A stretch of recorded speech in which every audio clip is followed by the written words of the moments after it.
안녕하세요. 오늘은 고대 사상가, 장자의 세계로 한번 깊이 들어가 볼까 합니다. 혹시 장자가 그냥 뭐 주어진 세상에 만족하고 살았을까? 아니면 뭔가 좀, 이건 좀 아닌데 하는 어떤 근본적인 불편함 같은 걸 느꼈을까? 뭐 이런 생각 해보신 적 있으신가요? 저희가 받은 장자, 삶의 실력과 철학의 변화, 이 발췌 자료를 보면서요. 장자 사상이 왜 독특한지, 그 뿌리가 뭔지, 또 고대 중국 철학의 그 핵심 개념들 있잖아요. 이게 어떻게 변해왔는지 한번 같이 파헤쳐보죠. 네, 반갑습니다. 그 접근이 아주 흥미로운데요. 특히 철학을 이렇게 딱 지탱하는 어떤 기둥 같은 거, 범주라고 부르잖아요. 이 범주라는 개념이 시대에 따라 어떻게 변해왔는지 이걸 쭉 따라가 보면 장자가 여기서 이런 생각을 했구나. 그 맥락이 딱 잡히거든요. 예를 들면 뭐 최고신이었던 상대에서 인간의 어떤 역량인 덕으로 그러다 또 인간 이성으로 길을 찾는 도 그리고 마침내 만물의 에너지 같은 기로 이어지는 이 흐름이요. 이 변화를 딱 짚어보면 장자 철학의 그 깊이가 좀 더 잘 느껴지실 겁니다. 네, 그 자료에도 보면 장자나 뭐 공자, 노자 같은 이런 위대한 사상가들은 그냥 익숙한 거에 머무른 게 아니고 세상의 어떤 불편함, 모순 이런 걸 딱 감지하고 그걸 해결하려고 막 애썼던 사람들이라고 하잖아요. 그래서 단순히 그 사람들이 한 말을 외우는 것보다 이 문제에 대해서 이렇게 치열하게 고민했구나. 이 태도, 이 고뇌, 이걸 배우는 게 진짜 중요하다고. 네, 그런 맥락인 것 같아요. 정확합니다. 바로 그 고민의 결과물들이 철학의 핵심, 범주로 딱 드러나는 거죠. 집 지을 때 기둥 세우는 것처럼요. 어떤 개념을 핵심 범주, 그러니까 기둥으로 삼느냐에 따라서 그 사상가의 철학체계 전체 모습이 확 달라져요. 예를 하나 들어볼까요? 공자한테는 마음, 심이라는 게 그렇게까지 핵심 범주는 아니에요. 근데 맹자한테 가면 이게 완전 핵심이 되거든요. 아, 그렇군요. 그러니까 글자 자체는 뭐 예전부터 있었을 수 있지만 그게 그 사상가한테 정말 중요하게 결정적인 개념으로 쓰였냐 이게 중요한 거죠. 또 노자 철학에서는 기라는 말이 나오긴 해도 그냥 뭐 배경 요소 정도인데 장자한테 가면 이 기가 철학 전체를 떠받드는 말 그대로 핵심 범주가 되는 겁니다.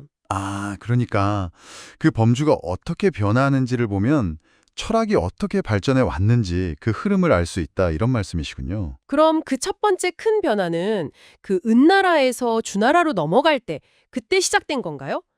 원래는 뭐든지 결정하는 상제가 딱 중심이었는데 주나라가 은나라를 멸망시키니까 신이 세운 나라가 망한다고. 이게 설명이 안 되잖아요. 네, 그렇죠. 아주 중요한 지점이에요. 거기서 바로 덕이라는 새로운 범주가 딱 등장하는 겁니다.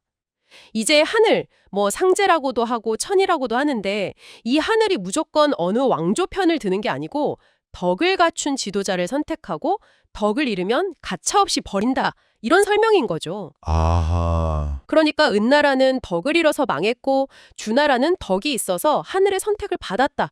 이런 논리가 성립되는 거예요. 여기서 진짜 중요한 건 인간의 덕이라는 어떤 자질이나 역량이 신의 결정, 즉 천명에 영향을 줄 수 있게 됐다는 거예요. 인간의 위상이 이전과는 비교도 안 되게 확 높아진 거죠. 네네. 그냥 신의 뜻에 따라 움직이는 존재가 아니라 어쩌면 인간 스스로의 노력으로 운명을 좀 바꿀 수도 있겠다. 이런 가능성이 열린 겁니다. 인간의 역할 그 중요성이 확 커졌다는 거네요. 그러다가 이제 춘추전국 시대로 들어가면서 엄청난 혼란기가 오잖아요. 그때 또 한 번 변화가 오는 거죠. 철기도 막 쓰이고 사회가 너무 급변하니까 기존 질서나 뭐 하늘, 천에 대한 믿음 이런 것들이 막 흔들리기 시작했겠네요. 네, 맞습니다. 하늘의 권위, 천명이라는 게 예전 같지가 않은 거예요.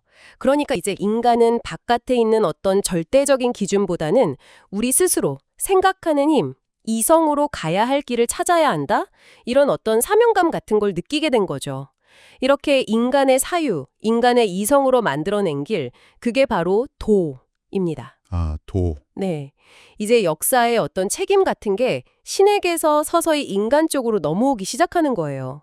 이게 바로 중국 철학에 본격적으로 막꽃을 피우는 결정적인 계기가 된 거고요. 노자의 도덕경이 대표적이잖아요. 바로 이 도와 덕을 중심으로 우주와 삶의 원리를 설명하려고 했던 거죠. 네. 도의 시대가 열린 거군요. 자, 그런데 장자는 여기서 또 어떻게 달라지는 건가요? 공자나 노자하고는 또 다른 길을 간 건가요? 노자처럼 도를 이야기하지 않나요? 물론 장자도 도를 중요하게 이야기하죠. 근데 핵심이 되는 그 범주, 아까 말한 기둥이 좀 달라요. 공자나 노자의 철학을 보면 세상이 어떻게 되어 있다 또는 어떻게 되어야 한다 이런 어떤 원리나 구조, 질서 이런 거에 좀 집중하는 경향이 있어요. 그래서 뭐랄까 약간 좀 정적이거나 이미 완성된 그림 같은 느낌을 줄 때가 있거든요. 약간 평면적인 느낌? 네, 그렇죠. 변화나 시간, 운동 같은 거 있잖아요.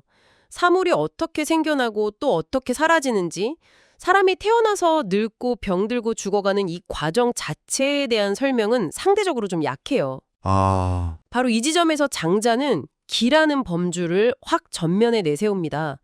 이 기라는 건 만물을 이루는 어떤 근원적인 에너지 같은 건데요. 이게 끊임없이 모였다 흩어졌다 하면서 변화하는 실체거든요. 네네. 장자는 바로 이 기를 통해서 세상 모든 것의 생성, 소멸, 그 끊임없는 변화와 운동 자체를 설명하려고 한 거예요. 뭐 기가 모이면 살고 흩어지면 죽는다 이런 식으로요. 그래서 장자 철학은 훨씬 더 뭐랄까 입체적이고 시간의 흐름을 담고 있다고 할 수 있죠.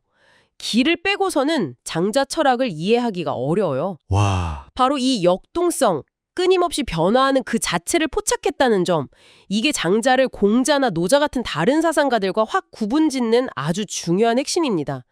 그 시대가 가진 어떤 불편함에 대한 장자 나름의 해답이었던 거죠. 와, 정말 흥미네요. 오늘 얘기를 쭉 정리해보면 고대 중국 철학의 핵심 개념들이 처음에는 절대적인 신, 상제 중심이었다가 그 다음엔 인간의 덕이 중요해지고 더 나아가서는 인간 스스로 길을 찾는 도의 시대를 거쳐서 마침내 장자에 와서는 만물이 끊임없이 생성하고 소멸하는 그 변화 자체, 이걸 설명하는 기의 철학으로까지 발전해 왔다.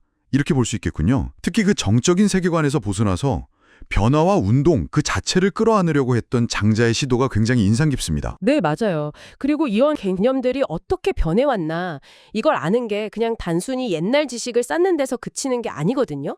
우리가 지금 너무나 당연하게 생각하는 여러 가치나 개념들 있잖아요.